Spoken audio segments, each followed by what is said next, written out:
Hey guys, just want to say, hope you enjoy these Facebook stories.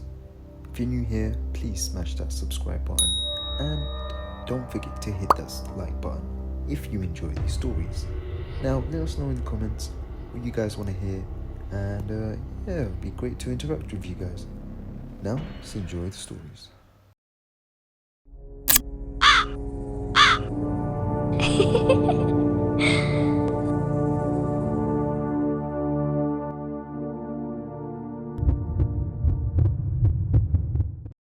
The first time I saw Daniel cry was on a Facebook Live about a dog with a broken leg. He was sitting on the floor of the shelter, holding the skinny brown mutt like it was made of glass, and there were heart emojis flying up the screen so fast you could barely see his face. Everyone in the comments kept calling him an angel. I remember thinking how lucky our town was to have someone like that. Now, when I think about that video, all I see is how perfectly the camera was angled so you could see the donation link taped to the wall behind him. I live in a small town where nothing really happens unless it's a high school football game or someone opens a new coffee place. Daniel moved here about 3 years ago. Nobody really knew much about him except that he used to work in marketing somewhere in the city and that he loved animals. Within months, he was volunteering at the only shelter we have, which is basically an old warehouse near the train tracks. The place always smelled like bleach and wet fur, and the roof leaked when it rained, but Daniel made it look warm and hopeful on social media. He started a Facebook page called Pause for Second Chances. At first, it was just cute adoption posts. Then it turned into daily updates, then into full-on campaigns. He posts before and after photos, videos of dogs learning to walk again, cats being rescued from under porches. People ate it up. My mom shared every single post. She even commented long paragraphs about how people like Daniel restored her faith in humanity. When my mom got sick, it happened fast. 1 week she was fine.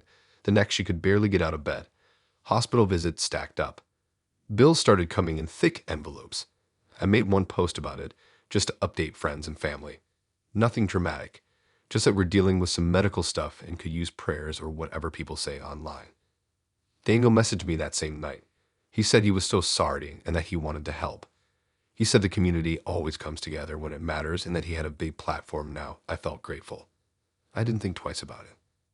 The next day, he posted a photo of him standing outside the hospital looking serious, with a caption about how even animal lovers need help sometimes. He wrote about my mom like he'd known her forever. He talked about her kindness, about how she always commented on his shelter posts. He linked a fundraiser under the shelter's name, saying proceeds would go toward both urgent vet care and a local family in crisis. That family was us. The donations poured in. I mean poured.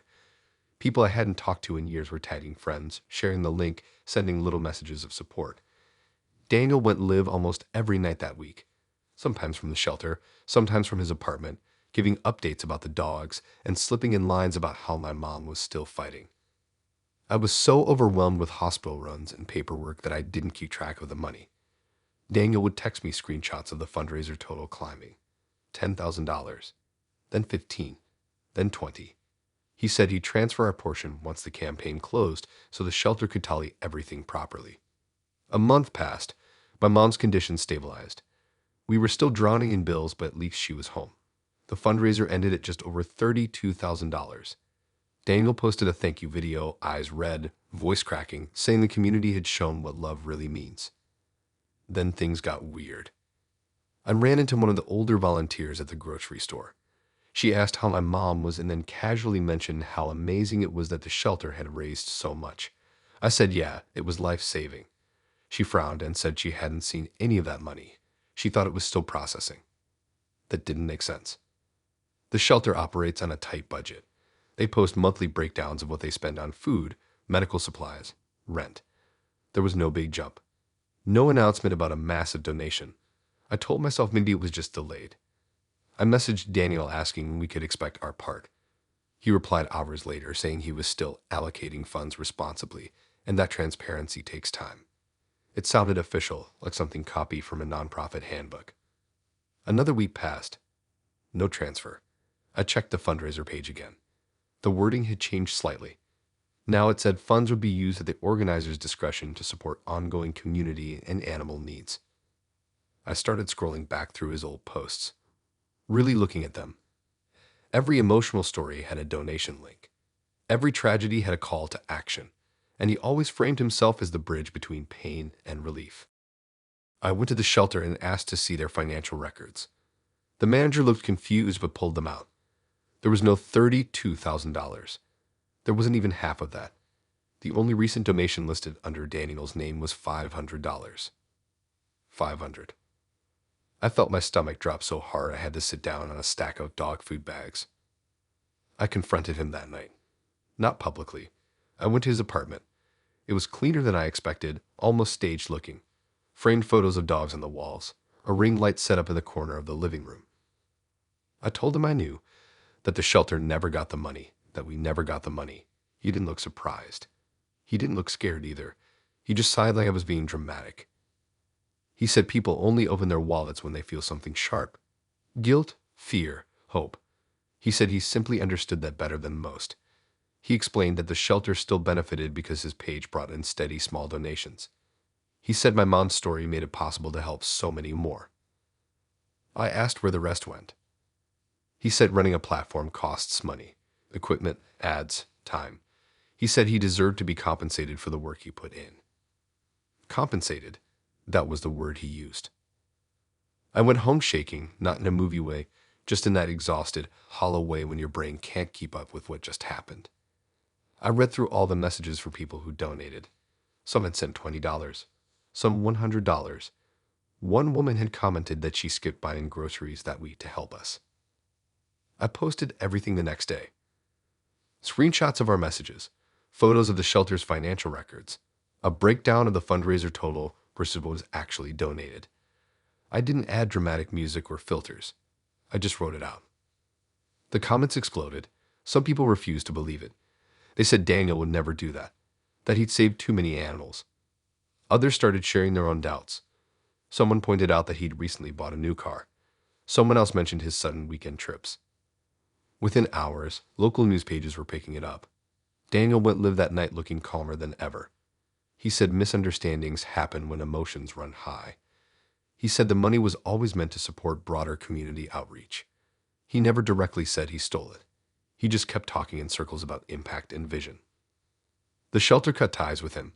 They posted a short statement about reviewing partnerships more carefully in the future.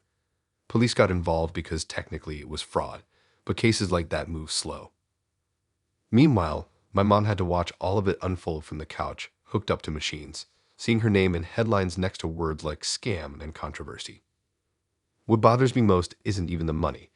It's how good he was at making it all look real. The tears, the shaky voice, the perfectly timed posts. He knew exactly when to hit go live, exactly what lighting made him look sincere. Last I checked, his page is still up. Smaller now, comments limited, but still active. He posts throwback photos of dogs he helped. People still comment heart emojis. Sometimes I think about that first video with the brown dog. I wonder if even that was staged. I wonder if the dog's leg was really broken or if that was just another story crafted to fit a donation goal. My mom is still recovering. We're still paying off bills slowly, piece by piece. Every time I see a fundraiser online now, even for something completely unrelated, I feel this tightness in my chest. Daniel still lives in town. I see his car sometimes parked outside the coffee shop. People still wave at him.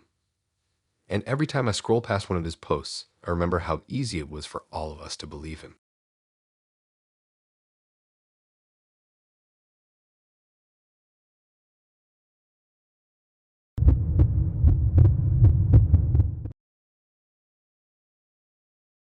So yeah, I didn't find out about Ava because of some big dramatic moment. It wasn't like I walked in on something or saw a notification pop up at the worst possible time. It was a random Tuesday night. I was half asleep, scrolling through Facebook in the dark, and I saw a post that made my stomach drop even before I understood why. It was in a group called Real Moms Unfiltered. I'm not even a mom, so I have no idea how it ended up in my suggested feed. Maybe because I interact with family stuff. Maybe because the algorithm is creepy. The post was long. It was about moving in with your boyfriend's family and realizing they're not as wholesome as they look online. It talked about a mother who cries over bills at the kitchen table and a sister who still lives at home and acts like she runs the place. It talked about awkward dinners and fake smiles and how exhausting it is pretending everything is fine. I kept at reading because it felt too familiar. The details were small and exact. The chipped blue plate my mom always uses. The way my brother taps his fork on the glass when he's nervous. The fact that our dog has a bald patch on his tail from chewing. None of those things are normal random details. Those are details. The names were changed, but the story was ours. Ava started dating my brother Jake 2 years ago. At first, I didn't think much of her. She was quiet, but in a polished way, like she knew exactly how she wanted to come across. The first time she came over, she brought homemade lasagna in a glass dish and called my mom my AM even after my mom told her not to. She complimented the house, even though it's a small 3-bedroom that's definitely seen better days. My mom loved her instantly. Ava posted a photo that same night. It was all of us around the dinner table. The caption said something about grateful for new beginnings and family dinners.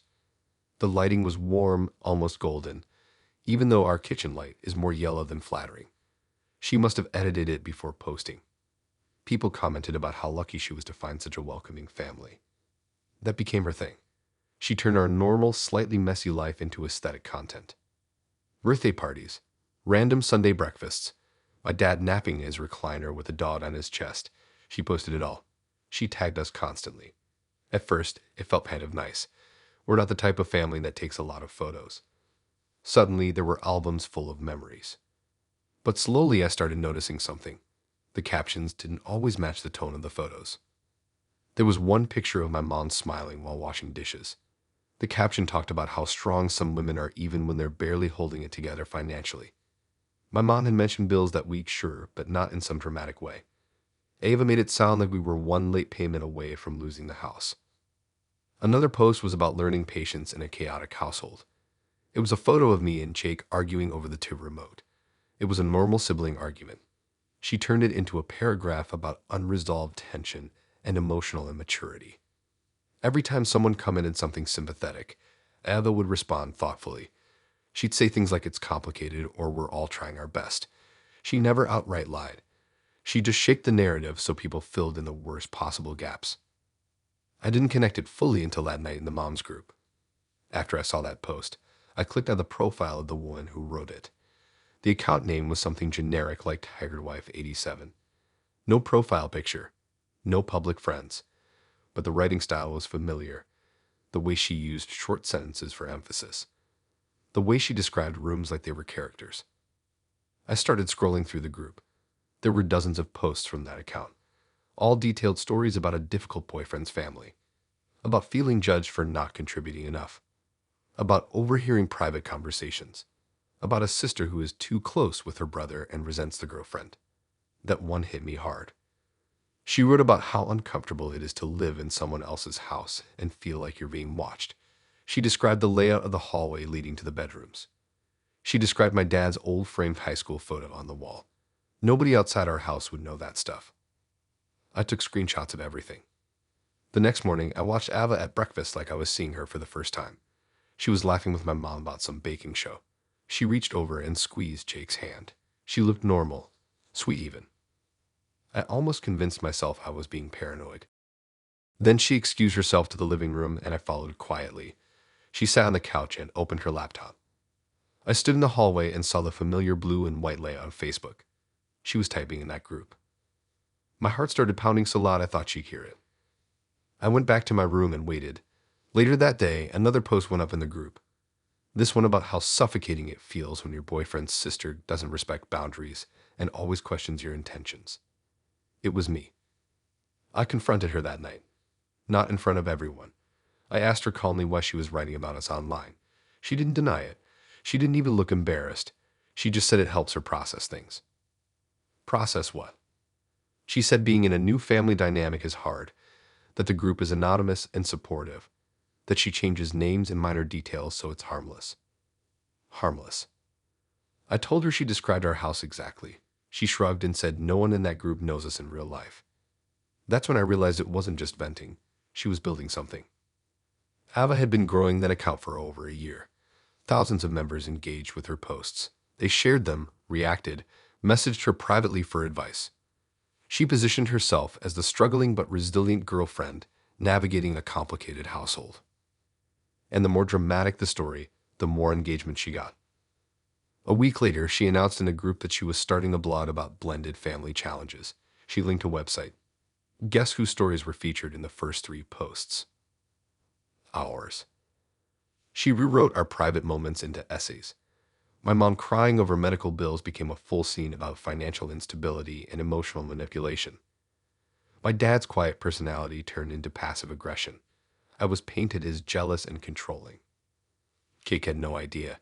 He doesn't use Facebook much. He trusted her completely. When I showed him the screenshots, he looked confused at first, then defensive.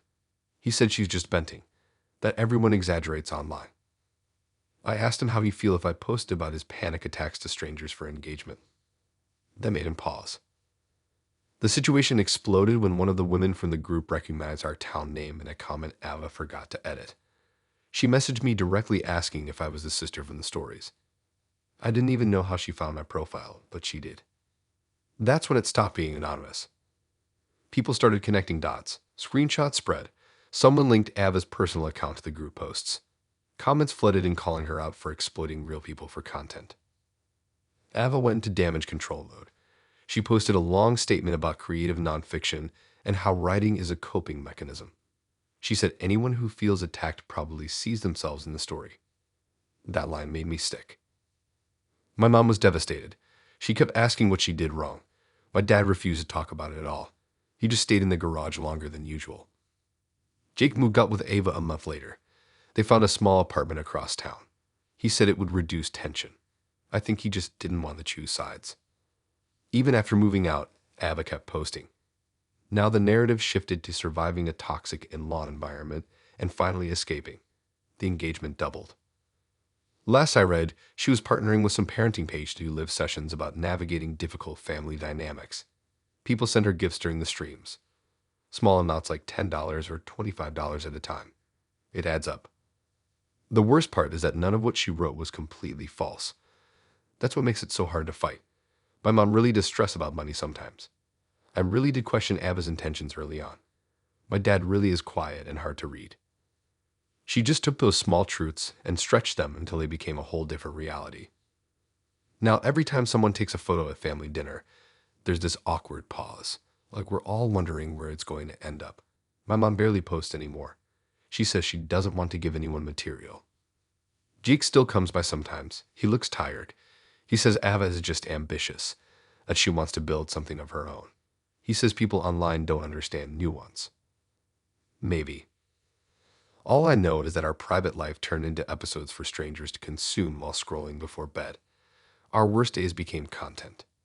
And it all started with lasagna and a warm filter on a Facebook post.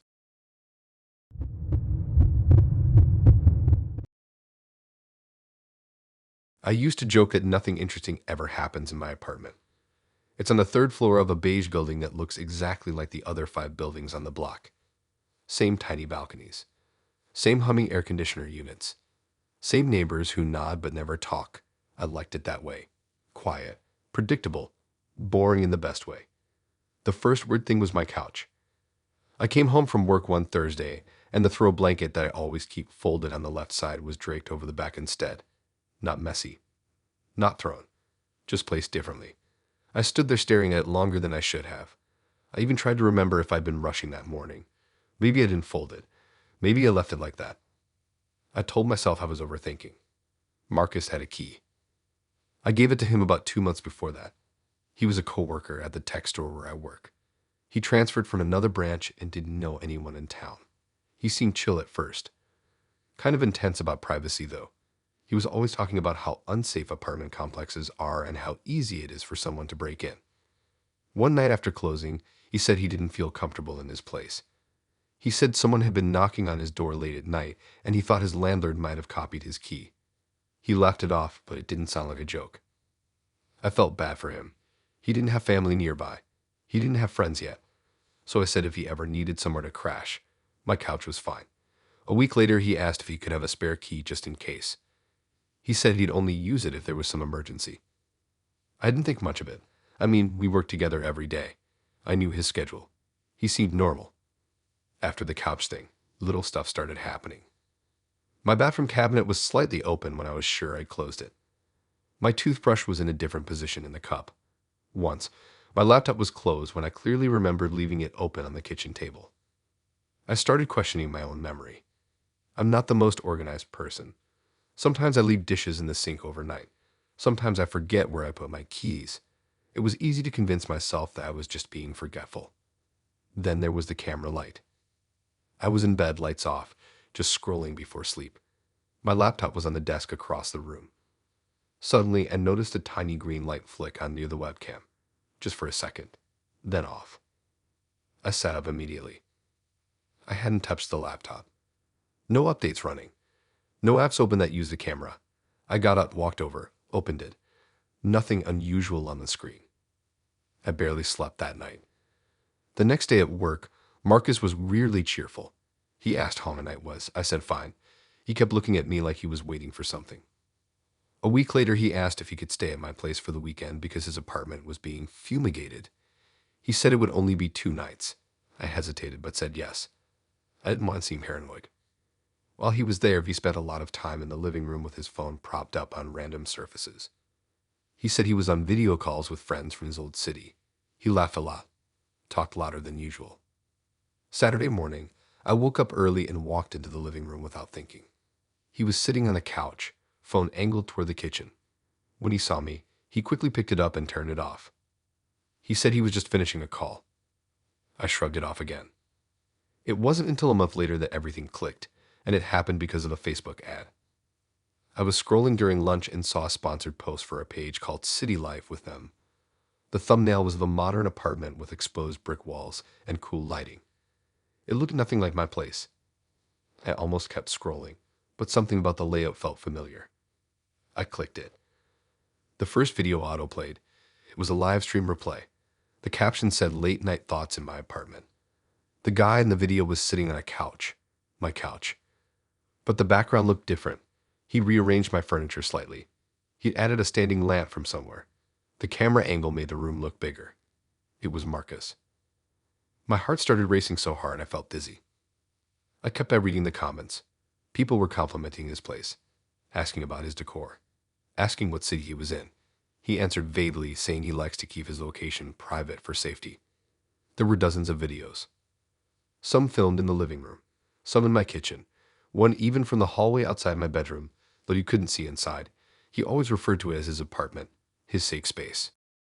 I scrolled back to older videos. The dates lined up with times I'd noticed things moved, times I felt uneasy. The camera light flicking on suddenly made sense.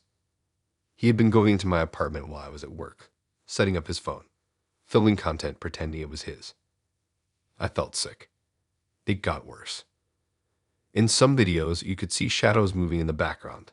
That was me, walking from the bedroom to the bathroom, completely unaware I was being filmed. The camera angle never showed my face, but it was clearly my place, my stuff. I checked his page stats. Over 40,000 followers, regular live streams, people sending him virtual gifts, small amounts like $5 or $15 at a time.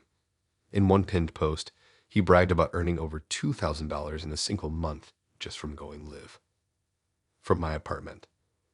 I left work early that day. Didn't tell them why. I went straight home and checked every room.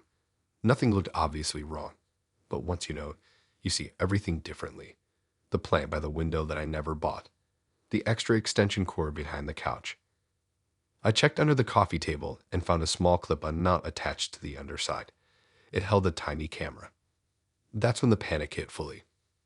I tore through the apartment, behind picture frames, under shelves, inside vents. I found 3 more small devices, all positioned to capture wide angles of the living room and kitchen.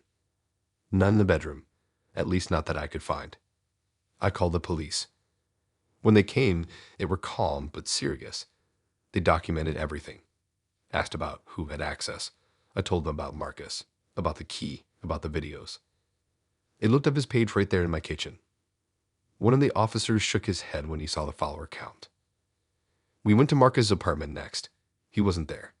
His place looked barely lived in. Mattress on the floor. No couch. No decor.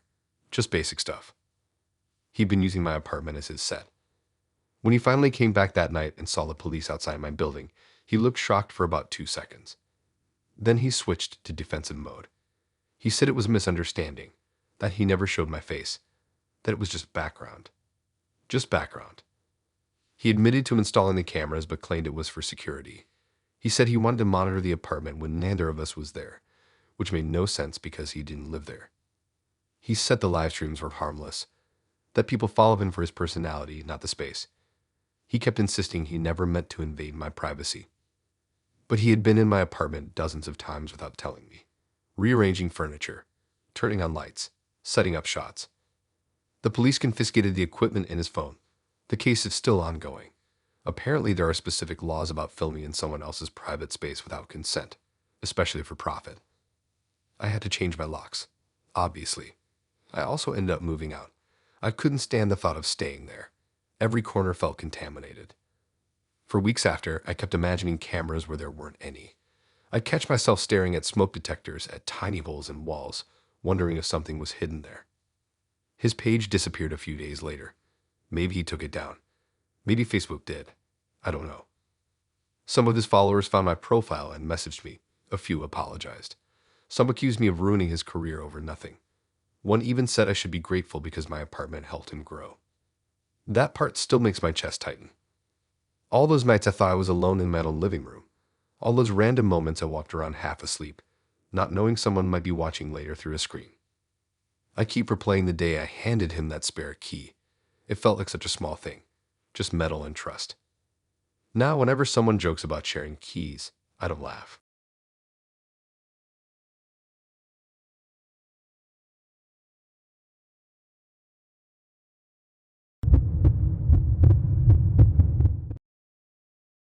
The day the posters went up, it felt like the whole town stopped breathing at the same time. I woke up to my phone buzzing nonstop. Group chats, notifications, missed calls. When I finally unlocked it, every single post on my feed was the same photo. A school picture of a 15-year-old girl named Emma. Braces. Awkward smile. Blue hoodie. The caption said missing since last night. Last seen near the old highway bridge. I didn't know Emma personally, but in a town this small that doesn't matter. You still feel it. You still look at the photo and imagine her walking home alone in the dark. By noon, the grocery store bulletin board was covered in her face. The gas station. The library window. Even the abandoned storefront downtown. It felt unreal. Like one of those stories you see shared from another state, not something happening 2 streets over. And right in the middle of it all was Leela. If there's a camera nearby during any local event, Leela will find it. She's in her mid-20s, but somehow always involved in everything. Charity fives, bake sales, school board meetings, neighborhood cleanups. She has this voice that carries without her having to yell, and this way of speaking that makes everything sound urgent and important. The morning Emma went missing, Lila created a Facebook page called Bring Emma Home. Profile picture was the same school photo. Cover photo was the highway bridge at sunset. Within hours, the page had thousands of likes. I remember refreshing it over and over. Updates every 15 minutes. Lila posted maps, last known sightings, descriptions of what Emma was wearing. She shared the police department's official statement but added her own emotional commentary. She said, "We cannot wait for answers. We have to be the answers." That line got shared everywhere. By that evening, she had organized a search party. She went lit from the parking lot of the high school, holding her phone out in front of her face, wind blowing her hair around. She talked about unity, about protecting our kids, about how silence helps no one. People showed up, a lot of people. I went too, not because I knew Emma, but because staying home felt wrong. The air was cold and heavy. We split into groups and walked through fields with flashlights, called her name into empty spaces. It felt dramatic and pointless at the same time. Leela walked around filming. Not constantly, but enough. Short clips of volunteers. Wide shots of people spreading out. Close-ups of candles lined up on the curb. That first night, it felt necessary. Documentation. Awareness. By day 3, things started shifting. The police held a press conference asking civilians to stay out of certain areas. They said untrained volunteers could contaminate potential evidence. Lila posted right after, saying we respect law enforcement, but we refuse to sit idle. Her tone was subtle but clear. She framed it like the community was moving faster than officials. Donations started coming in. Layla set up a fundraiser through the page. She said the money would cover printing costs for flyers, food and water for volunteers, and potential reward money for information leading to Emma's return. People gave without hesitation. $10, $25, $100. One local business donated $1,000 and asked to stay anonymous. Within 4 days, the total hit $18,000. Leela went live that night in her car.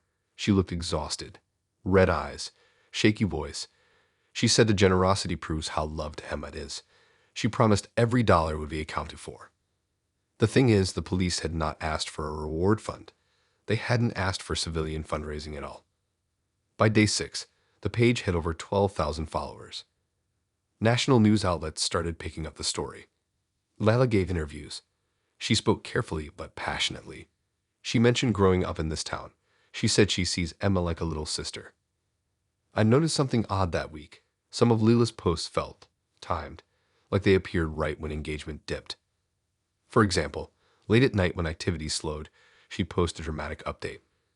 Not actual news, but phrases like new lead being investigated or critical information received. It would spike comments immediately. Then in the morning, there'd be clarification. The lead didn't pan out. The information was not confirmed. By then, the post had already been shared hundreds of times. I brushed it off. Maybe she was just overwhelmed. On day 9, I was reading through older posts on the page when I noticed something strange. One update from day 2 mentioned a possible sighting near the county line, but I remembered clearly that the police didn't announce that detail publicly until day 4. I scrolled back further. Another post described Emma's backpack being found near the river. That information wasn't released until later either, but Leela had written about it in advance, almost like she was setting the stage. My stomach tightened. I started taking screenshots. That same night, Leela posted about the emotional toll of leading the search. She wrote about sleepless nights and the pressure of holding a community together. Comments flooded in telling her to stay strong. Some even called her a hero. A few days later, a volunteer in one of the search groups messaged me privately. She said she had been helping Lila schedule posts in advance. Apparently, Lila used a social media management app that allowed her to write and time updates days before publishing them.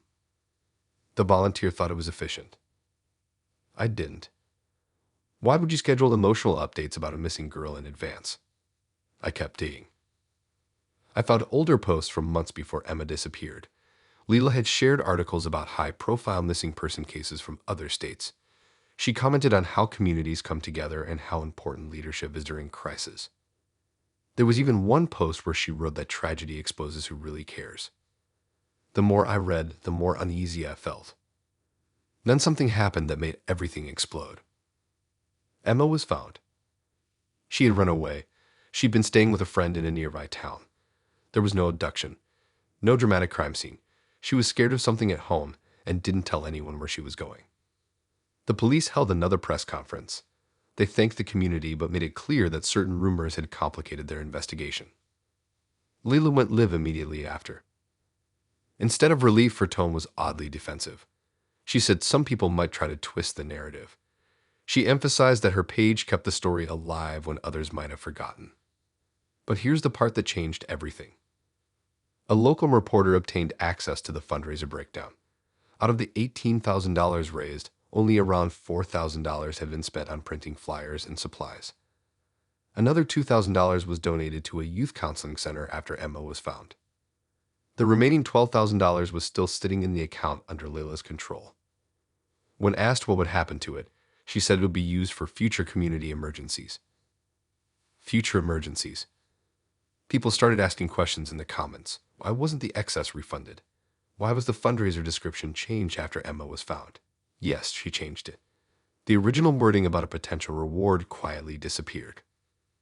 Someone dug up archived versions of the page showing the edits. It turned into chaos. Some defended her, saying she worked tirelessly and deserved something for her time. Others accused her of exploiting a teenager's disappearance for attention and money. I kept thinking about those scheduled posts, about how she seemed to anticipate developments before they were public. A former friend of hers came forward anonymously in a local forum. She claimed Leela had talked before about wanting to build a larger platform around community advocacy, about how one viral moment could open doors. I don't know what to believe about that part. I do know that when Emma finally posted her own message saying she was safe and asking for privacy, Lila shared it with a caption about lessons learned and moving forward stronger than ever. It felt wrong. The page is still up, renamed now. It's called United Voices Network. It focuses on safety awareness and crisis response. Leela hosts weekly live streams discussing preparedness and leadership during emergencies. She still gets donations, smaller amounts now. $5 here, $20 there.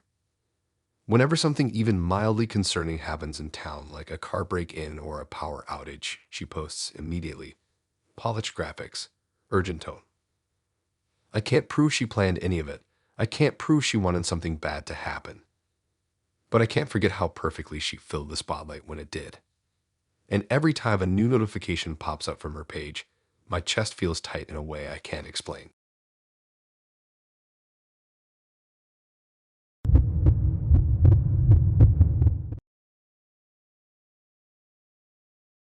If you looked in our office from the outside, you would never guess anything dramatic could happen there.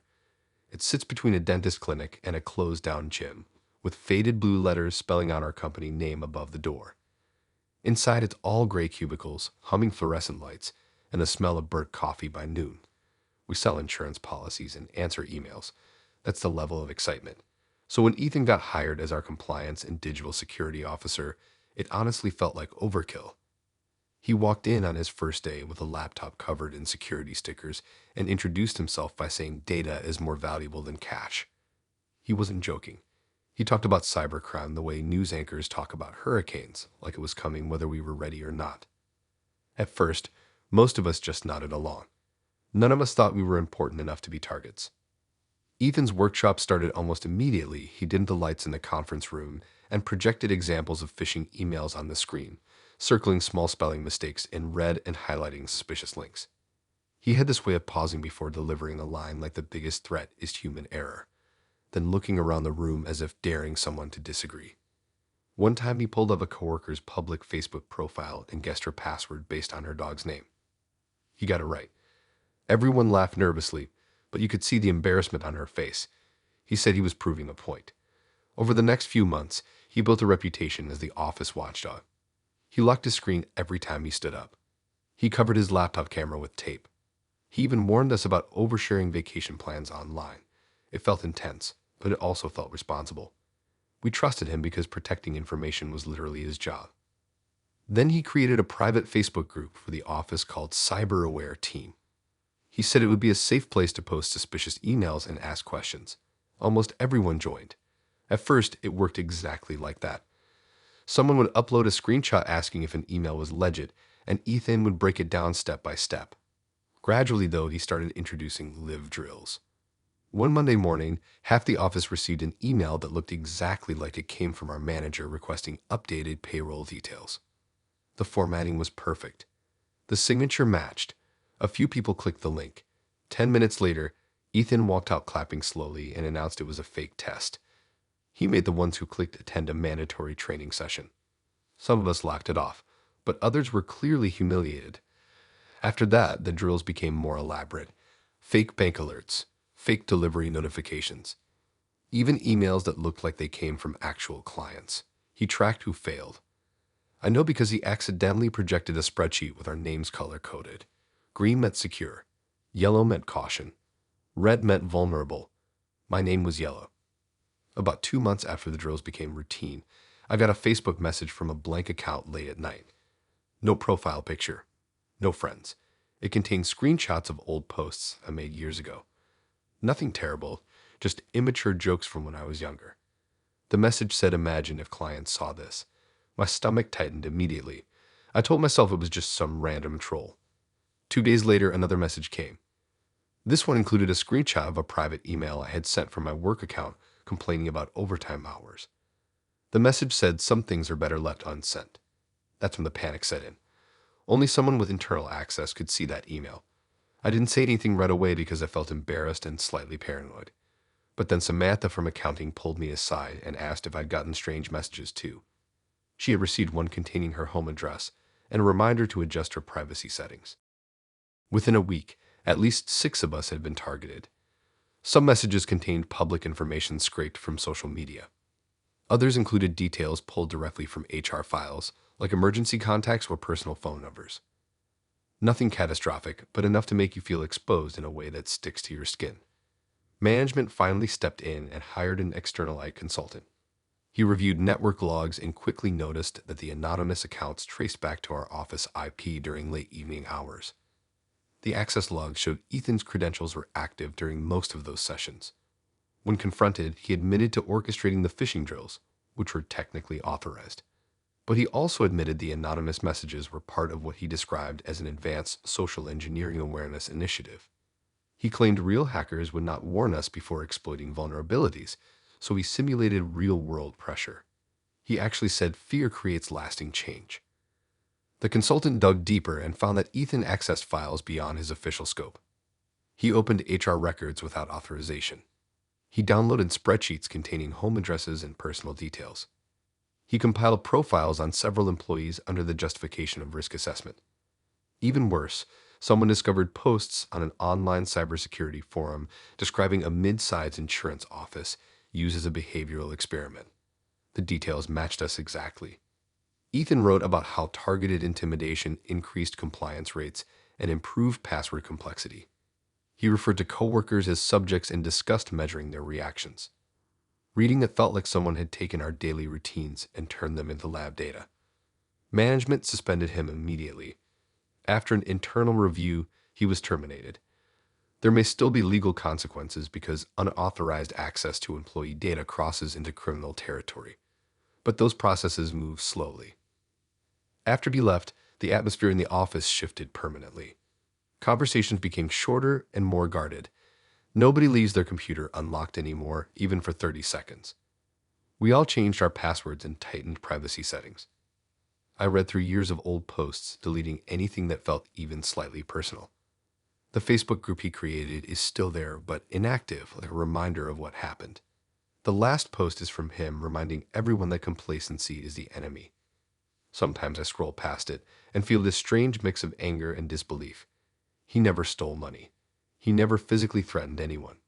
But he crossed a line that changed how we see each other. He made us question whether our own coworker was watching, collecting, documenting. The worst part is that when he defended himself, he seemed completely convinced he was right, like we should thank him for teaching us a lesson.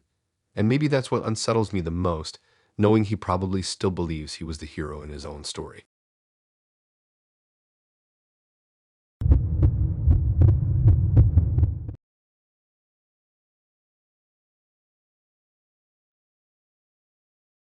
I found the microphones by accident, which somehow makes it worse.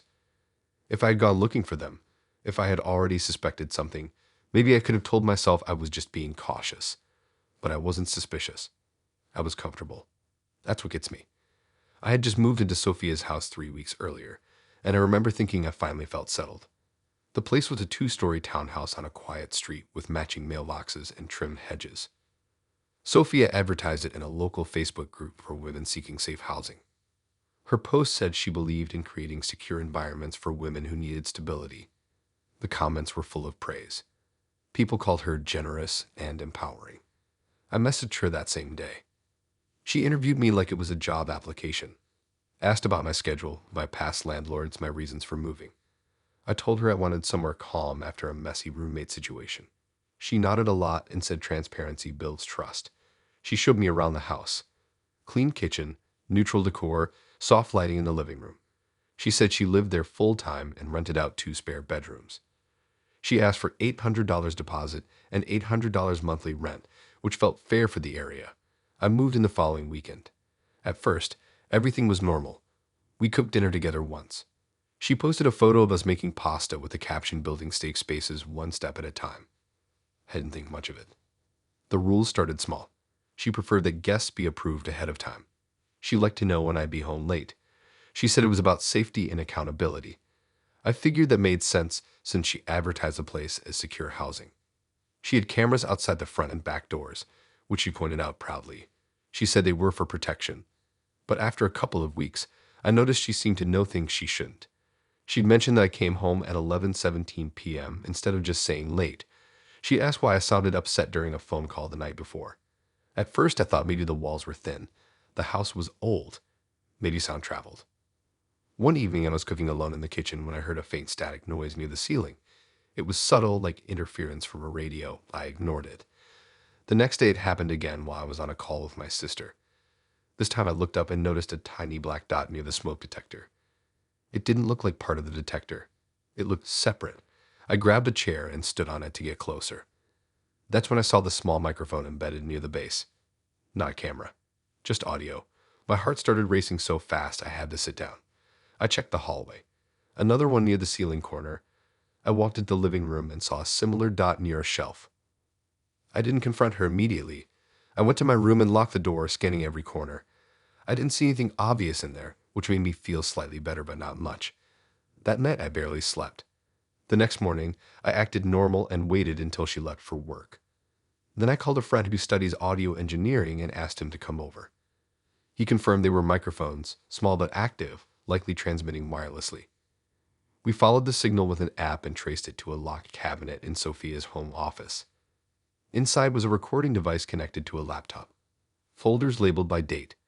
My hands were shaking as I opened one. It was a recording of the kitchen from 2 nights earlier. My voice, clear as day.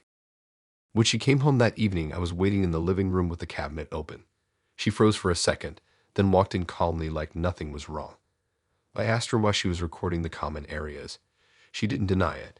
She said it was for conflict resolution. She claimed previous tenants had lied about shared expenses and damage, and she wanted proof of what actually happened. She said she never placed devices in bedrooms, and that common spaces are shared, therefore subject to monitoring. She kept repeating that transparency should not scare honest people. She sounded like she truly believed she was reasonable. I told her recording audio without consent is illegal in many states. She responded that it was a gray area because it was her property. She said she informs tenants that security measures are in place, though nowhere in our written agreement did it mention audio surveillance. She insisted it was about safety and accountability, the same phrases she used in her Facebook posts. I packed a bag that night and stayed with a friend. The next day I contacted a lawyer and filed a report. Apparently I wasn't the first. 2 former tenants had raised concerns but never pursued action because they were unsure of their rights. The story spread quickly in the same Facebook group where she advertised the room. Once people started sharing screenshots of the hidden devices and excerpts from the lease agreement, opinions split. Some defended her, saying women deserve safe housing and maybe she was just overly cautious. Others called it invasive and controlling. Someone found an old blog post where she wrote about documenting shared living dynamics for personal research. That made it worse. It suggested she viewed tenants as case studies rather than people. Eventually, the police seized the recording equipment. Whether charges will stick, I don't know. Cases involving surveillance laws are complicated. What unsettles me most is how normal it all felt before I found out. The friendly dinners, the empowerment language, the sense of being protected. She built an image online of being a guardian for women in transition. And technically the house was clean and safe from outside threats. But inside, privacy didn't exist. Every laugh, every argument on the phone, every random comment in the kitchen could have been saved in a dated folder on her laptop. I still catch myself lowering my voice in shared spaces, even though I no longer live there. She continues to post about safe housing advocacy, though comments are limited now. Sometimes I scroll past her profile and see new women praising her generosity, and I wonder if they've looked up at the ceiling yet.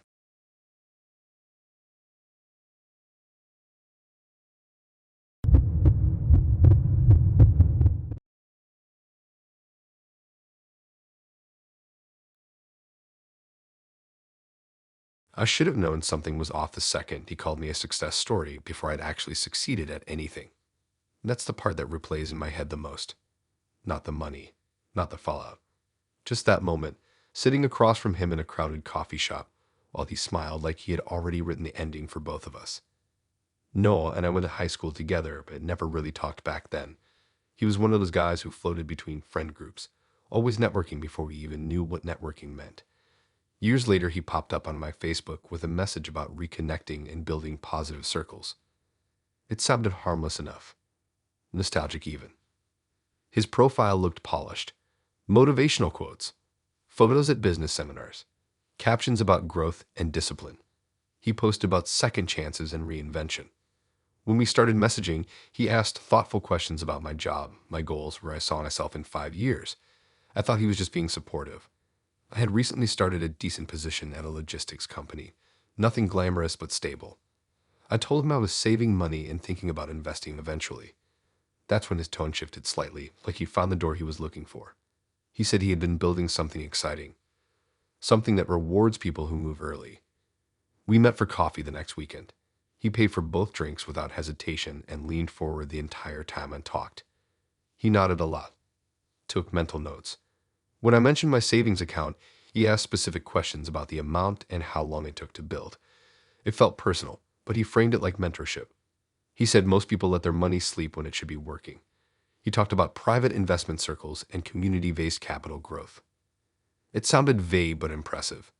He never used complicated terms, just enough buzzwords to make it feel smart. Before we left, he asked if he could share my story anonymously in a group he was building, just as an example of disciplined saving. I shrugged and said sure. A week later, he launched a Facebook group called Future Wealth Circle. I was automatically added. The banner photo was a skyline at sunset. The description talked about financial literacy and collective empowerment. Within days, it had hundreds of members. He posted daily tips about budgeting and long-term growth. Then one evening, he posted about a friend who had saved aggressively for 2 years and was now ready to multiply his capital through strategic placement.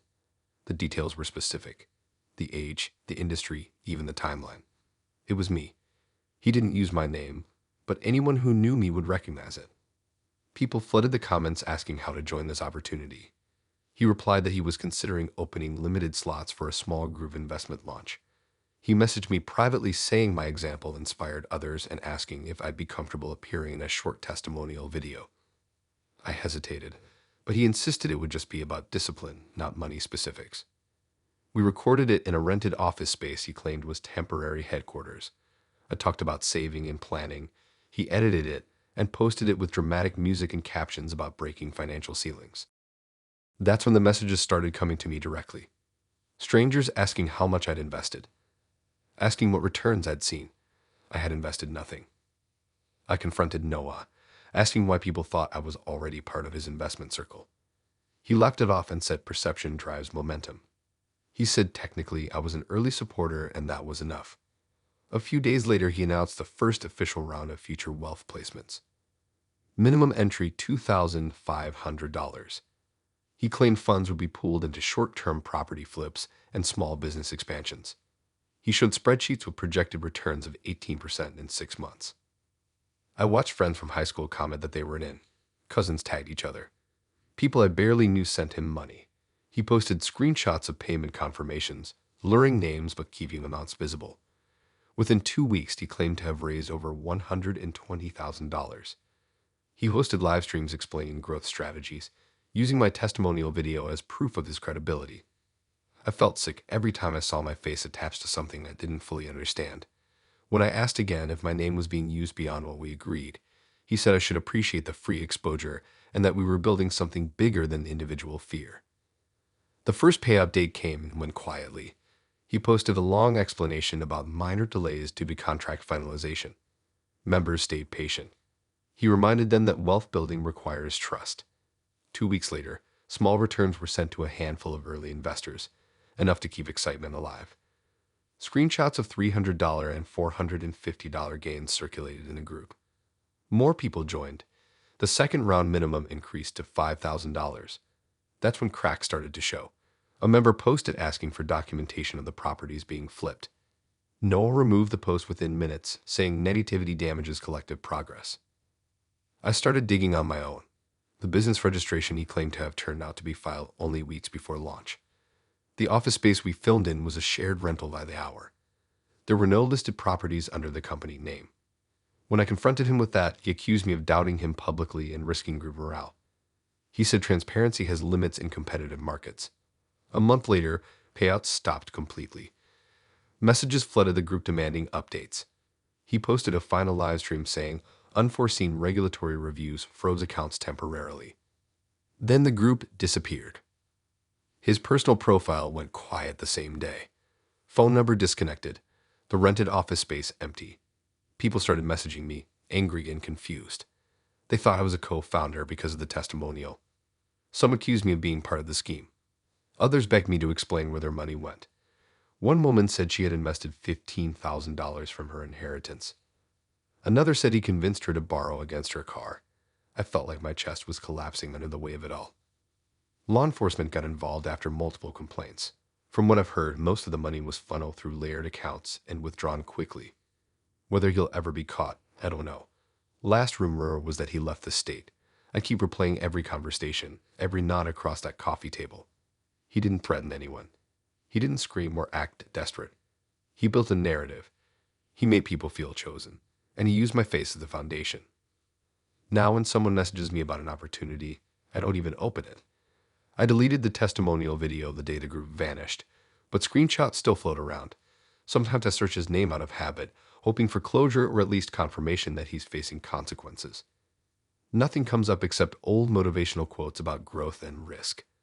And every time I see the word vision now, it doesn't sound inspiring. It sounds like a warning I missed.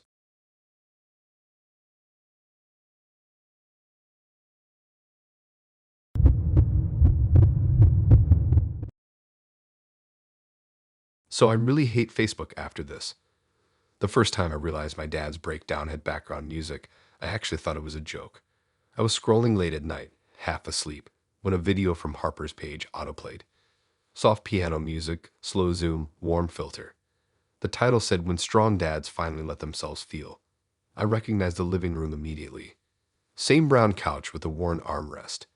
Same crooked lamp in the corner that we keep meaning to replace. And then I saw my dad sitting there, elbows on his knees, hands over at his face. I remember that night clearly. It was the night he lost his job. It was never meant to be content. Harper is my cousin, technically second cousin, but we grew up close enough that she just feels like family. She's always loved attention in a harmless way. School plays, speech competitions, volunteering for every public event. About 3 years ago, she started posting daily life videos on Facebook.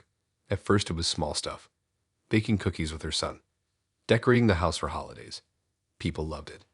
She had this bright energy that made everything look softer than it was. When her following started growing, she leaned into it. Longer captions, carefully edited thumbnails, titles that sounded dramatic even when nothing dramatic was happening.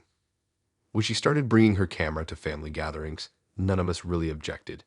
She would say it's just for memories. She filmed my mom setting the table, my dad grilling in the backyard, and me and my brother arguing over board games. She'd tag all of us in the posts. Comments poured in about how wholesome we looked. I didn't think much of it at first. Honestly, it felt kind of flattering seeing strangers call our chaotic holidays heartwarming. She always asked before filming, at least in a casual way, like, "Hey, is it cool if I grab some footage?" Nobody ever said no. The night my dad got laid off was different. He had worked at the same factory for over 20 years. When they shut down his department, it hit him hard. He came home earlier than usual and sat in the living room staring at nothing. My mom tried to keep things normal, but you could feel the tension in the air. Harper happened to be visiting that evening because she was in town filming a day in the life segment. I remember her setting her camera down on the kitchen counter at one point, lens pointed vaguely toward the living room. I assumed she'd turn it off when things got serious. I was wrong. Later that night, my dad finally broke down. Not in a loud way, more like a quiet collapse, shoulders shaking, hands covering his face. My mom sat next to him, running his back. It was raw and private and uncomfortable to witness. Harper was in the hallway. I thought she was getting them space. Apparently she wasn't. The camera on the counter had been recording the entire time. I didn't know any of this until I saw the edited version online weeks later. She had cut it carefully, removed any specific mention of the factory or finances, framed it as a lesson in vulnerability. The caption talked about how society expects men to hide their pain. She wrote that she was proud to show real emotions in her family. She never tagged my dad, but everyone who knows us knew it was him. The video had thousands of shares within days. Comments flooded in calling him brave, calling her inspiring for normalizing emotion. When I confronted her, she looked genuinely confused about why I was upset. She said she blurred out certain details to protect privacy. She said vulnerability sells because people are tired of fake perfection online. She argued that showing real hardship helps others feel less alone. She kept repeating that the internet needs authenticity. I asked if she got my dad's permission. She said he didn't explicitly say no. That was her logic. It didn't stop there. Once she saw how much engagement that video got, the tone of her content shifted permanently. Every family visit became an opportunity to capture struggle. When my mom mentioned worrying about bills, that turned into a post about financial anxiety in middle age. When my brother failed a college exam, she framed it as overcoming academic setbacks. She never lied outright. She just selected the worst moments and polished them into emotional arcs. Sponsorship offers started coming in after the vulnerability video went viral. Brands wanted to partner with someone who kept it real.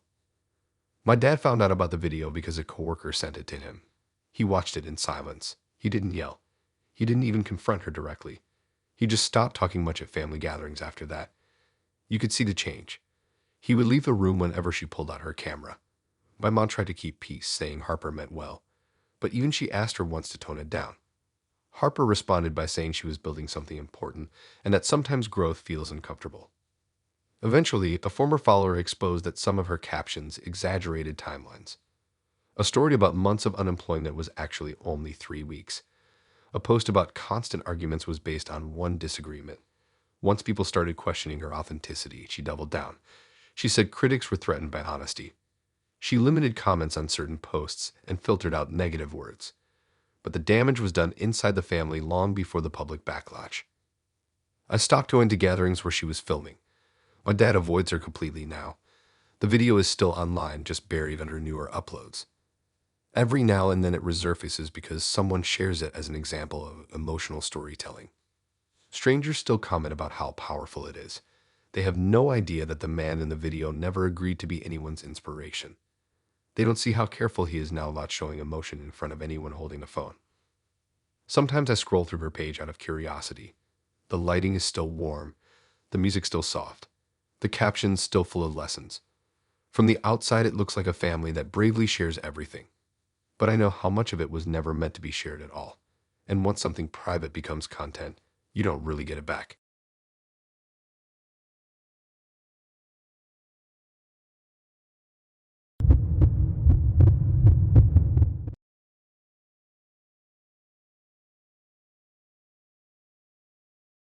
I didn't join Caleb's challenge because I hated my body. That's what people assume when they hear this story. I joined because I was bored of feeling average. Bored of doing the same half-effort workouts at my local gym. Bored of looking in the mirror and seeing no change. Bored of telling myself I'd get serious next month. Caleb's videos started popping up on my Facebook feed sometime last year. He filmed himself in this warehouse-style gym with exposed brick and harsh overhead lights, pacing back and forth while talking about discipline like it was a religion. His captions were intense but weirdly addictive. If you want comfort, stay average. If you want growth, suffer. Thousands of likes. Hundreds of comments from people thanking him for changing their lives. When he announced a 12-week transformation challenge with limited spots, it felt like a sign. The program cost a couple $100s up front. That was a lot for me, but he framed it as an investment, not an expense. He said people who pay commit harder. The sign-up form included a contract that looked professional, with sections about nutrition guidelines, liability waivers, and a short paragraph about promotional use of content. I skimmed it, like most people do, because I was more focused on starting strong than reading legal wording. Once payment was sent, I got added to a private Facebook group with about 15 other participants. We introduced ourselves, posted starting stats, and shared our goals. The first assignment was uploading full body before photos from front, side, and back. It felt uncomfortable, but everyone was doing it, so I did too. Caleb commented on every photo with encouragement and notes about posture or muscle imbalance. It felt personal. Motivating. The first month actually went well. He sent customized meal plans, weekly workout splits, and daily motivational posts. Every Sunday, we had to upload progress photos and weigh-ins. The group was active constantly. People shared grocery hauls, step counts, sweaty selfies. Caleb would host live streams from the gym talking about pushing through excuses. He'd call out members by name, praising those who lost the most weight or hit personal records. I lost about 8 pounds in the first 4 weeks. Not dramatic, but noticeable. He commented that my consistency was promising. That word stuck with me because it felt like approval. Around week 6, he started spotlighting certain members on his public page. He'd take their before and mid-program photos and post side-by-side comparisons with captions about discipline. Those posts blew up. Strangers commented asking how to join the next round. Caleb mentioned in our private group that demand was rising and the next program might cost $900. He framed us as the original class, the foundation. That made us feel important. When he asked for volunteers to share testimonials publicly, a few people jumped at the chance. I didn't. I liked the progress, but I wasn't trying to be featured online. By week 9, the tone shifted. Caleb became more critical. He posted that average effort leads to average results. He encouraged cutting calories further and adding extra cardio sessions on rest days. Some members admitted feeling drained. He responded by saying discomfort is proof you're evolving. I started feeling tired constantly. My list plateaued. When I posted my weekly photos, he commented publicly that my progress was steady but not impressive. That word hit harder than I expected. I found myself comparing my body to others in the group more obsessively than before. The challenge ended with a live stream celebration. Caleb congratulated everyone and teased a major transformation campaign using selected participants. I logged off feeling proud but relieved it was over. 2 weeks later, a friend texted me a screenshot. It was a sponsored Facebook ad from Caleb's page with my before and after photos side by side. The headline said from inconsistent to unstoppable. Underneath, the caption implied I had completely transformed my habits and physique through his coaching. He never asked permission to use my images publicly like that. I messaged him immediately. He replied hours later saying the contract included a promotional release. I went back and read the document carefully this time. Buried in the middle was a vague clause stating that submitted photos could be used for marketing purposes. It didn't specify ads. It didn't specify sponsored placements. Technically, though, it covered what he did. I told him I wasn't comfortable being featured. He said exposure benefits everyone and that the ad was inspiring others. Meanwhile, strangers were commenting on my body like it was a product review. Some praised the progress. Others criticized my genetics and said the change wasn't dramatic enough. A week later, someone sent me a link to a public fitness forum. My before photos had been posted there as part of a marketing discussion. Caleb had shared them in a thread about realistic client retention results. People were analyzing my body fat percentage and debating whether the transformation justified the program cost. Reading strangers dissect my body in that detached way made my stomach twist. I reached out to a couple other participants and found out their photos were also circulating in ads and forums. One woman said she asked him to remove hers, and he blocked her from the private group. Another said he pressured her to send updated pictures after the challenge ended because he needed fresh content. What started as a supportive accountability group slowly looked more like a content pipeline. Our vulnerability fueled his brand. Every before photo was raw material. Every small success became a marketing asset. Legally, we'd signed something. Ethically, it felt off. I considered speaking publicly about it, but I didn't want more attention on images already spreading. Eventually, he rotated new participants into the ads and mine faded out. But screenshots don't disappear. Every now and then someone will message me saying they saw me in a transformation post. Caleb's business has grown since then. He now charges $1,200 for premium coaching. His posts talk about building warriors and eliminating excuses. From the outside, it looks empowering. I still work out, but I don't post progress photos anymore. Not in groups. Not anywhere public, because I learned that once your effort is uploaded into someone else's system, it can stop belonging to you. And the worst part is realizing you agreed to it without fully understanding what you were handing over.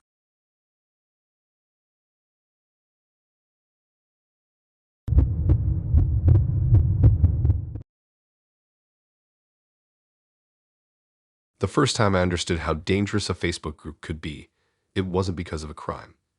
It was because of a photo.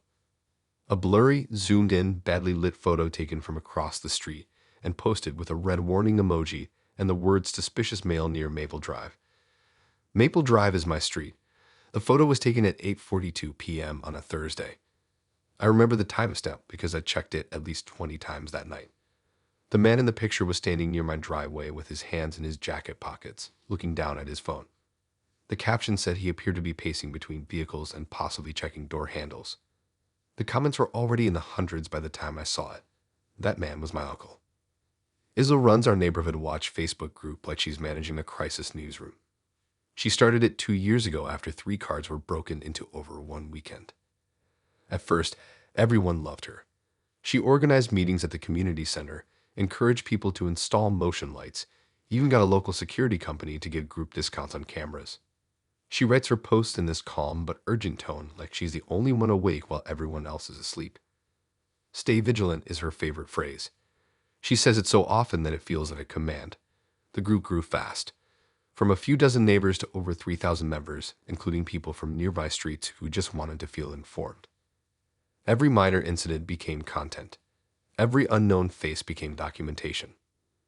My uncle was visiting from out of town. He had driven 4 hours to spend the weekend with us. That night he parked halfway down the street because our driveway was full. He was standing outside waiting for me to get home from work, scrolling through his phone to kill time. That's it. No pacing. No door handle checking. No lurking. But someone across the street snapped his picture through their window and sent it to the group. Isla approved it within minutes and added her own comment about recent vehicle tampering reports in adjacent neighborhoods. She didn't accuse him directly, but she framed it like he fit a pattern. That's all it takes. A suggestion. By the time I saw the post, strangers were already speculating. Someone said he looked like he was scanning for cameras. Another person claimed they saw someone similar near the park last week. One neighbor wrote that this is exactly how break-ins start. I felt my stomach drop reading that. It's a weird feeling watching someone you love turn into a theory in real time. I commented immediately saying that was my uncle and he was waiting for me. I explained he was visiting from out of town. Isla replied with thanks for clarifying and asked me to confirm his name so she could update the record. The record. Like this was an official file, not a Facebook thread. She edited the post to add that the individual was identified as a visiting family member. But she didn't delete the photo. She didn't turn off comments. The image stayed up along with every accusation that came before my clarification. People shifted the conversation toward how important it is to report suspicious behavior even if it turns out harmless. Some defended Isla, saying it's better to over-report than under-report. Others said the photo should be removed now that the situation was explained. Isla responded calmly to each comment, repeating that transparency protects the community and that deleting posts undermines accountability. My uncle found out about the post because another neighbor sent it to him privately. At first he laughed. He thought it was ridiculous. But then he started reading the comments. He saw strangers debating whether he looked nervous. He saw someone suggest calling the police next time. He stopped laughing. He asked me how long the photo had been up and whether anyone had actually reported him. I didn't know what to say. He went quiet after that. The next morning when he went to grab coffee from the corner store, he said he felt people looking at him differently. Maybe they were. Maybe it was in his head. But once something like that is out there, you can't unsee it. Over the next few days, his image kept resurfacing in new discussions. Anytime someone posted about an unfamiliar car or person, someone else would comment, "Remember that guy on Maple Drive?" My uncle became shorthand for suspicion. Even though the post was technically clarified, it was never erased. It lived in the group's archive, searchable and shareable. I messaged Isla privately asking her to remove it entirely. She said the group maintains records for pattern recognition and that removing posts could compromise future investigations. As if this was a law enforcement database and not a social media page run from her kitchen table. I started scrolling through older posts in the group. There were dozens of similar cases. Delivery drivers photographed while walking up to houses. Teenagers labeled as loitering for standing near mailboxes. A landscaper mistaken for someone scouting backyards. Each post followed the same structure. A blurry image, a cautious but suggestive caption, a flood of speculation. Sometimes a later clarification, almost never deletion. The group had quietly become a digital wall of suspicion where ordinary behavior was reframed as potential threat. Things escalated when another resident threatened to file a complaint after her teenage son was posted under the caption "possible casing activity." He had been waiting for a friend to pick him up. That incident divided the group.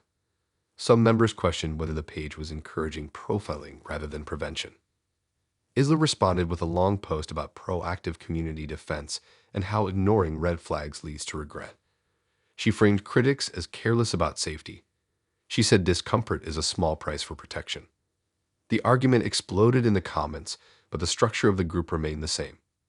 Post first, Clarify later. Never fully erase.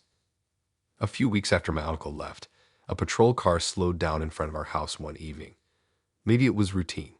Maybe it wasn't. But I couldn't shake the feeling that the digital suspicion had spilled into the real world. I kept thinking about how fast it happened.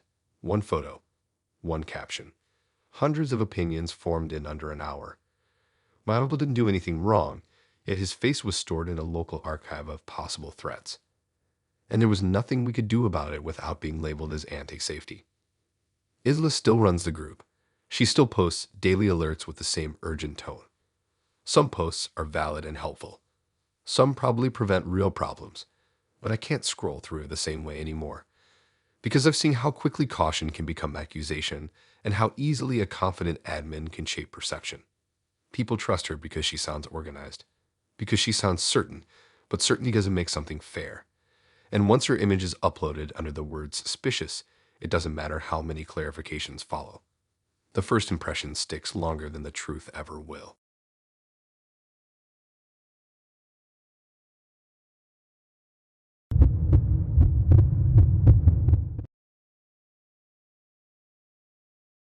The first time Adrian reacted to one of my posts, I remember staring at his comment longer than I should have.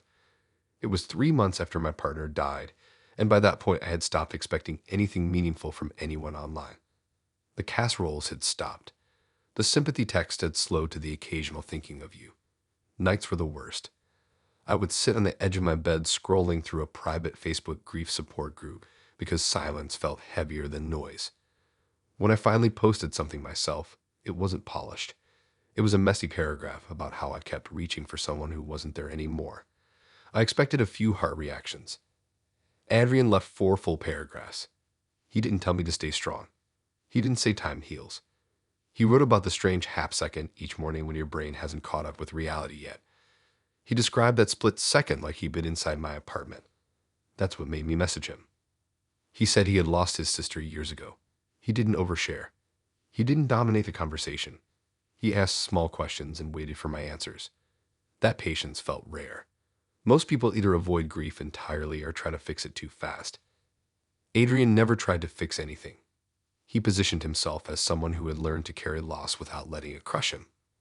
Over the next few weeks, we messaged almost daily. He would send journaling prompts, short breathing exercises, reflections about how grief changes your sense of identity. None of it felt transactional. There was no mention of payment, no hint of a business angle. If anything, he framed it as mutual support. He would occasionally say that helping others gave meaning to what he went through. That line felt sincere at the time. The idea to host a live session came from him, but it sounded harmless. He said the Facebook threads were scattered and that a Zoom call might create deeper connection. I agreed because I was desperate for structure. The first session had about 15 people. Adrian moderated like he'd done it 100 times before. He kept the conversation moving without rushing anyone. When someone cried, he didn't panic. He summarized what they said in a way that made it feel understood instead of exposed. Afterward, several participants posted about how helpful it was. That public validation seemed to energize him. He messaged me saying we worked well together and that my vulnerability helped others feel safe. I didn't question why he kept emphasizing we. A week later, he suggested making the sessions weekly. He framed it as expansion, not monetization. He said people commit more seriously when there's a small financial investment attached. He proposed $25 per session, calling it a sustainability fee. I hesitated but rationalized it. Therapy costs far more than that. And this wasn't therapy, technically. It was peer support with guidance. He drafted the announcement post. He described me as a co-facilitator who had transformed personal tragedy into shared resilience. That wording made me uncomfortable because I didn't feel resilient. I still cried in grocery store parking lots. But the post gained traction quickly. People signed up. The first paid session had 23 participants. That's $575 in one night. Adrian handled all payments through a platform connected to his account, explaining that consolidating funds simplified bookkeeping. He promised transparent accounting and equal distribution after minor processing fees. I didn't press for immediate breakdowns because I was still emotionally immersed in the conversations. The sessions became more structured. He introduced slide decks about grief cycles, attachment patterns, emotional regulation. He started using phrases like grief navigation coaching instead of support circle. The branding felt subtle but deliberate. Attendance grew. Word spread beyond the original Facebook group. Within 2 months, we were hosting 2 sessions a week with consistent attendance above 30 people. That's over $1,500 weekly before expenses. Adrian began suggesting add-on offerings. Private one-on-one grief intensives at $90 per hour. He handled scheduling and payments. Occasionally, he'd say he was reinvesting funds into website development and marketing campaigns. He launched a professional-looking site with testimonials from participants. Some of those testimonials mentioned my name specifically, praising our leadership. I never wrote them. I later realized he had asked participants to provide feedback and selected quotes strategically to frame us as certified guides, even though neither of us held formal credentials. The first red flag appeared when a participant messaged me privately asking about a refund after missing a session due to illness. I had no idea refunds were being offered. Another person mentioned a sliding scale arrangement Adrian had promised. I confronted him gently, and he brushed it off, saying flexibility builds loyalty. When I asked for a detailed revenue breakdown, he gave me rounded numbers without documentation. He insisted operational costs were higher than I realized. Website hosting, payment processing, branding consultants, marketing boosts. I accepted the explanation longer than I should have because part of me still believed in the mission. Things escalated when he introduced weekend grief retreats priced at $600 per person. He presented them as immersive healing intensives with limited spots. My name was listed as co-founder of the retreat model without my explicit agreement. When I questioned that, he said public perception required unified leadership. He framed my hesitation as fear of growth. Meanwhile, I learned through a participant that total revenue from sessions, private coaching, and retreats had surpassed $40,000 in 3 months. My personal payout during that entire period was under $5,000. The math didn't align with his earlier claims about equal distribution. At the same time, members of the original free Facebook grief group began questioning the ethics of charging vulnerable people without professional licensing. A heated thread emerged accusing Adrian of exploiting emotional fragility. He responded publicly, arguing that lived experience can be as valuable as formal education. He positioned critics as gatekeepers who wanted to keep healing inaccessible. That narrative resonated with some participants. They defended him passionately, saying he had helped them more than traditional therapy. Watching people argue over something I was partially attached to felt surreal. The breaking point came when a former participant sent me screenshots of Adrian offering premium mentorship packages at $1,200 for 3 months of direct access. In those messages, he described himself as a trauma recovery specialist. That was the first time I saw him use that title. I confronted him directly and demanded full financial transparency. After weeks of deflection, he admitted total revenue had exceeded $60,000. He justified the imbalance in payouts by citing brand ownership and intellectual property development. In his view, the framework was his creation, and my role was supportive rather than equal. When I publicly announced I was stepping away, backlash was immediate and messy. Some participants felt betrayed by both of us, saying we had turned grief into a business. Others accused me of undermining a valuable community out of jealousy. Adrian posted a long statement describing our split as a difference in long-term vision. He said scaling emotional support requires courage and that not everyone is ready for leadership. He never addressed the revenue discrepancies directly. The sessions continued without me. My name was removed from the website within a week. The aftermath lingered longer than I expected. People who had trusted me during their most vulnerable moments messaged asking whether everything had been genuine. That question hurt the most, because my grief was real. My vulnerability was real. The conversations were real. What changed was the structure around them. Adrian understood something crucial. Grief lowers defenses. When you're desperate for relief, you cling to anyone who seems steady. He built authority slowly. He created dependency through routine. He wrecked monetization in language about accessibility and commitment. He still runs his platform today under a different name. The branding is sleeker now. The prices are higher. He has testimonials and curated success stories. Sometimes his posts appear in my suggested feed. He talks about guiding people through loss with clarity and purpose. I don't comment. I don't engage. But every time I see his face next to phrases like certified transformation leader, I think about that first 2:13 a.m. message. The one that felt like someone finally understood the numbness between the waves. I don't think he faked empathy. I think he monetized it. And that difference is harder to process than the money ever was.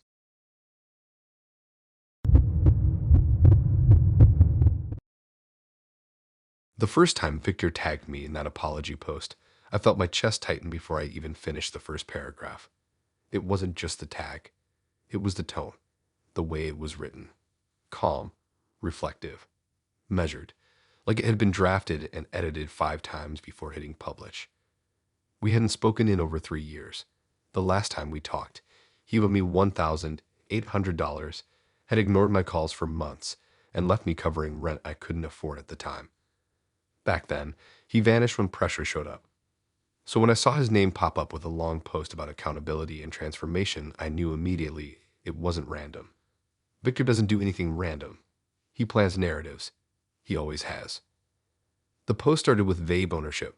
I've hurt people. I've broken trust. I've made selfish decisions. He never named specifics, which made it feel safe but dramatic at the same time. He talked about therapy, discipline, rebuilding integrity. Then halfway down, he shifted into what felt like a staged reveal. He wrote about one friend who had supported him when he didn't deserve it. He wrote about money borrowed and trust betrayed. Then he tagged me. Full name. No warning. My phone started buzzing within minutes. People from high school reacting. Old mutual friends commenting things like "this is growth" or "proud of you for stepping up." I hadn't agreed to be part of any of this. I messaged him immediately asking what he was doing. He responded like he had been waiting. He said he'd been thinking about making amends publicly because accountability needs witnesses. That line stuck with me because it sounded rehearsed. He said he wanted to call that night and explain everything properly. I told him I didn't appreciate being tagged without consent. He said he understood, but that sometimes healing requires discomfort. That should have been the moment I backed away completely. Instead, I agreed to the call. The call was smooth. Too smooth. He acknowledged the money. He said he had fallen into survival mode back then and handled stress badly.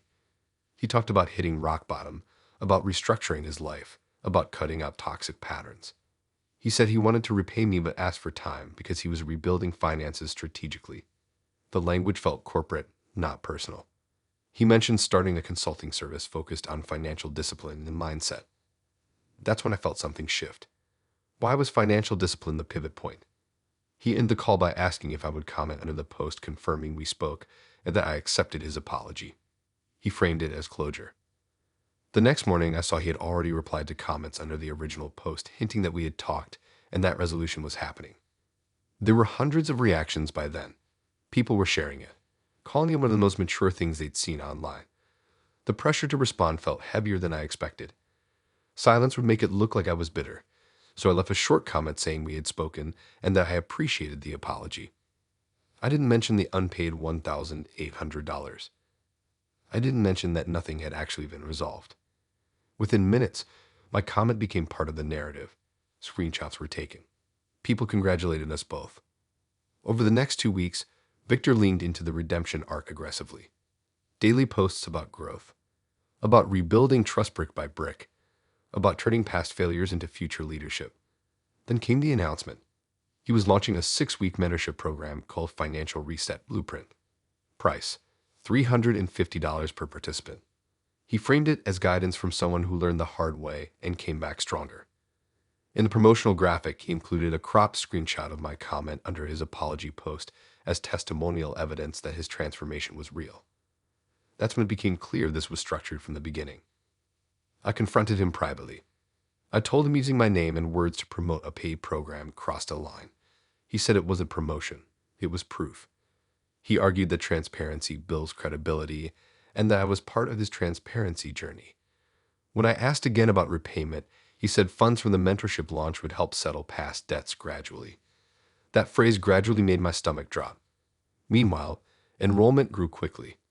30 people signed up in the first week. That's over $10,000 before expenses. I hadn't seen a single dollar of the $1,800 he owed me. Participants started posting excited messages about joining the program. Victor did live streams explaining financial literacy principles that honestly sounded basic. Budget tracking, debt prioritization, goal mapping, nothing groundbreaking. But the hook wasn't the content. It was the story. He positioned himself as someone who destroyed trust and rebuilt it publicly. That vulnerability made people believe he understood financial chaos personally. He never mentioned that part of that chaos was still unresolved with me. 3 weeks into the program, small cracks appeared. A participant messaged me privately asking if Victor had truly repaid everyone he owed before charging others for financial mentorship. I didn't know how to answer without detonating the entire situation. Around the same time, someone commented publicly under one of his posts asking whether past debts were cleared. The comment disappeared within an hour. Victor later posted about negativity from people uncomfortable with transformation. He reframed criticism as resistance. Then someone leaked screenshots from inside the mentorship group. The content was repetitive, generic advice, motivational quotes recycled from previous posts. No structured financial plan. Participants began requesting refunds. A thread in a local community group questioned his qualifications to charge for coaching. Victor responded with another long statement about imposter syndrome and how those who challenge outdated systems face backlash. He never addressed specifics. He kept redirecting to narrative. I reached a breaking point when I saw a new promotional post featuring a quote from me. Not a direct quote, but paraphrased in a way that implied I publicly endorsed his mentorship. I had never endorsed anything beyond acknowledging an apology. I commented under that post clarifying that while I appreciated the apology, the financial debt remained unpaid. The reaction was immediate and chaotic. Some supporters accused me of sabotaging a positive movement. Others demanded proof. Victor responded by saying financial matters are handled privately and should not overshadow personal growth. Within a month, refund requests increased. Screenshots circulated showing participants complaining about lack of structure. The mentorship program paused enrollment citing restructuring. His engagement dropped sharply. The apology post that started everything was quietly deleted. But screenshots never disappear. The narrative he built started collapsing under its own weight because it relied on public perception more than substance. As for the $1,800, I never received it. What unsettles me most isn't the money. It's how carefully orchestrated it all was. The public apology wasn't closure. It was branding. The tag wasn't vulnerability. It was leverage. He didn't fake remorse. He just weaponized it. He understood that redemption stories travel fast online, especially when they're dramatic and public. He knew that by pulling me into it, he gained credibility instantly. I became evidence of change without realizing I was being used as marketing material. Now, whenever I see someone post a long apology on social media followed shortly by a new business launch, I pay attention differently. I look for timing. I look for who benefits. Victor taught me that accountability can be staged, that remorse can be monetized, that sometimes the most polished redemption arcs are not about healing at all. They're about repositioning. And the worst part is, if I had stayed silent, his narrative would have remained intact longer. I was a character in his comeback story until I refused to keep playing the part.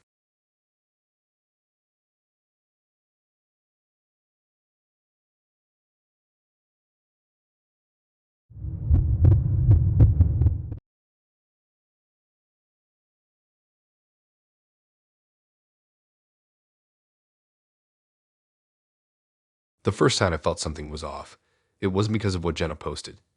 It was because of what she chose not to post. If you only knew her from Facebook, you'd think she was the definition of selfless. 3 years ago, she and her husband adopted a 6-year-old boy named Liam. The announcement video alone had over 20,000 views. It was edited with soft music and slow motion clips of them holding hands in an airport hallway, waiting for him to walk through security with a social worker. The caption said, "Love makes a family." People cried in the comments. I cried too.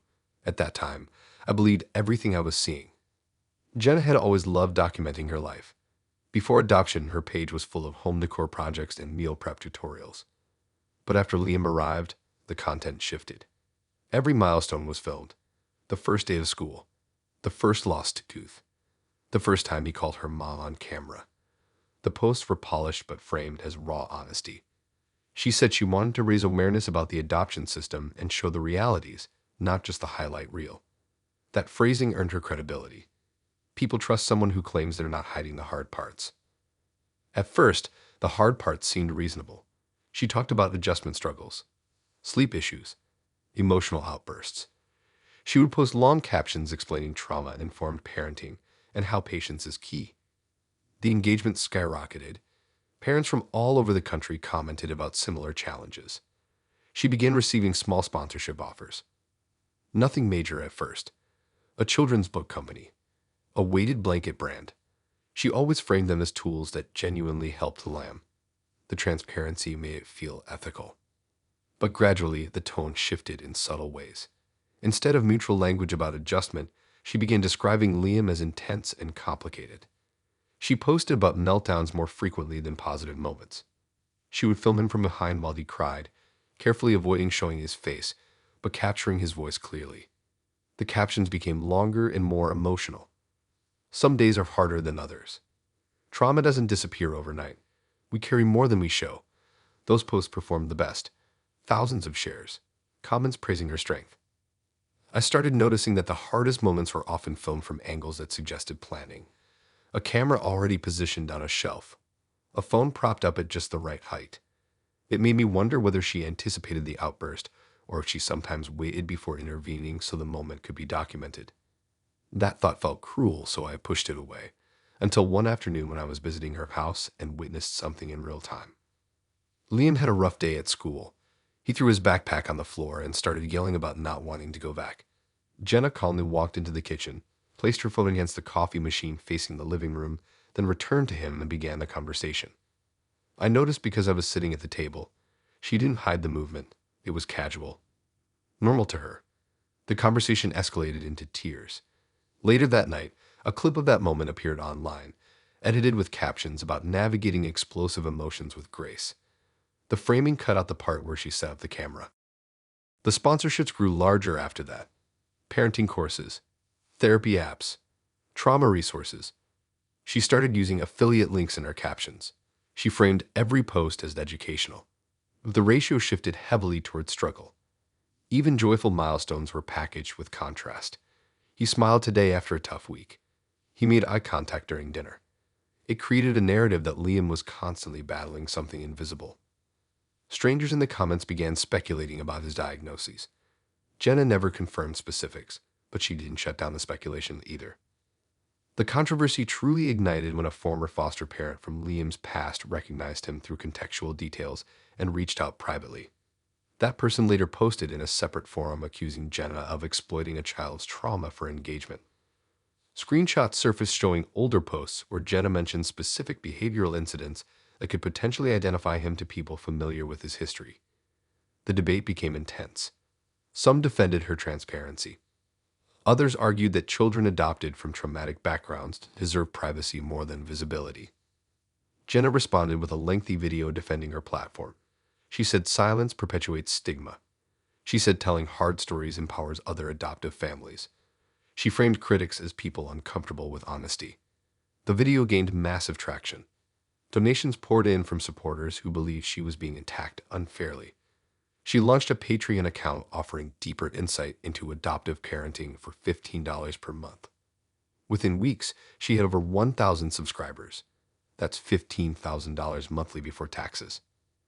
Meanwhile, Liam grew older. Around age 9, he started appearing less frequently in front-facing videos. Jenna explained he preferred privacy as he matured. But audio clips of arguments still appeared. References to therapy sessions, mentions of setbacks. The content remained trauma-centered even when his face did not. One former brand partner quietly withdrew collaboration after online backlash. Others doubled down, citing her high engagement metrics. The tipping point came when someone compiled a timeline of her posts showing a pattern. Spikes in sponsorship announcements followed immediately by emotionally heavy updates about Liam's behavior. It suggested that hate and drama preceded monetized posts. The compilation went viral. Comment sections became battlegrounds. Jenna limited comments and deleted certain older videos. She insisted critics were twisting context, but she never addressed the financial breakdown directly. What makes it complicated is that some of her advocacy did help people. Other adoptive parents found community through her page. Resources were shared. Conversations were opened. But Liam never consented to becoming a case study in resilience. He never agreed to have his worst days archived for strangers. The internet doesn't forget, even when parents claim they're preserving memories. I don't know what their home feels like when the cameras are off. I don't know how much of it is genuine care versus calculated content. I just know that every time I see a post framed as brave transparency paired with a product link, I hesitate. Because there's a difference between awareness and exposure. And once a child's trauma becomes a brand pillar, separating the two becomes nearly impossible.